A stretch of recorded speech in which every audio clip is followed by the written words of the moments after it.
With this in mind, the question arises, what should constitute the cornerstone principles of India's land warfare strategy?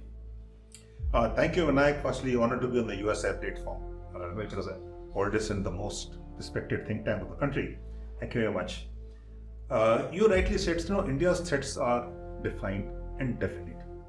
So just to build on that, on the northern borders, we have China, a bully nation. It's a bully nation, basically, and it's not only India or Goa, seeking a bipolar world, right? And we share a 3,400 kilometer long disputed boundary with them.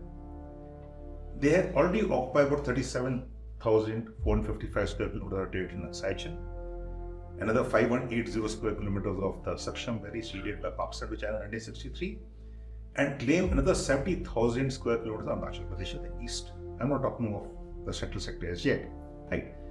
So that is our northern neighbor, China. On the western side, we have Pakistan. Pakistan seeks parity with India. It has a declared doctrine of proxy war, bleeding India with 1,000 cuts. And we share a long boundary with them also, about 3,223 kilometers, of which 742.4 kilometers of the line of control, which is an ongoing active line of control, though it will be since 21st of February 21, and 126.2 kilometers of the actual control line, Siachen, Malaysia. Yes. So putting this in context, I think you rightly said that our borders are defined.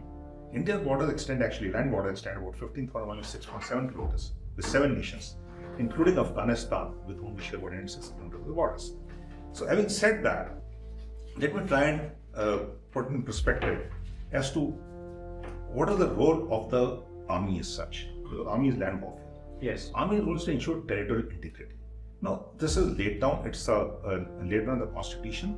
It is rolled to us that no loss of territory is acceptable. So we function I see a lot of think tanks and a lot of strategists say, oh, why do we need such a large army? As long as the constitution lays down that we have to ensure every inch of our territory is protected, integrated, I think we'll have to have the manpower to it. So, given this, we need peace and stability for economic development, right? Yes. And that peace and stability comes basically from our land borders and our maritime flows. The first and the foremost is objective. Right? As a land warfare concerned, we need objectives and carry the battle into our adversary's territory. We should not try and fight in our own territory. We should always carry the battle into adversary territory. Yes. That one.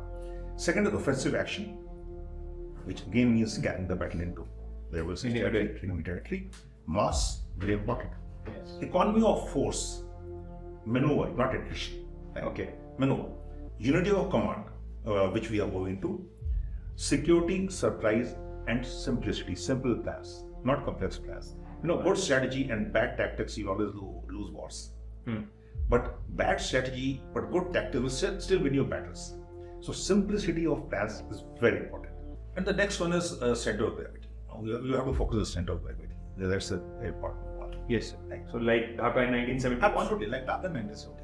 Like Tiger Hill 1990, Kargil. Because that was the center of gravity. Yes. So if you pushed Tiger Hill dominated the area all around. So that has always been there, and that is what Indian armed forces and Army especially is known for. Yes. And then you have, given the technology, new technologies, you have information dominance. Everyone calls it informatized warfare. I call it intelligence warfare. A little more than informatized. Okay. Warfare. And last and not the least, always start in the army from the section level right up to any other level is Khabar Dushman ki. So that is ISR, right? So that talent won't go anywhere. That's the first one actually, but I agree with the last one because of the importance. ISR is very important. Enemies, information of the enemy, the adversary, and that is also strategic intent, operational intent, and tactical intent. It's 3 stages.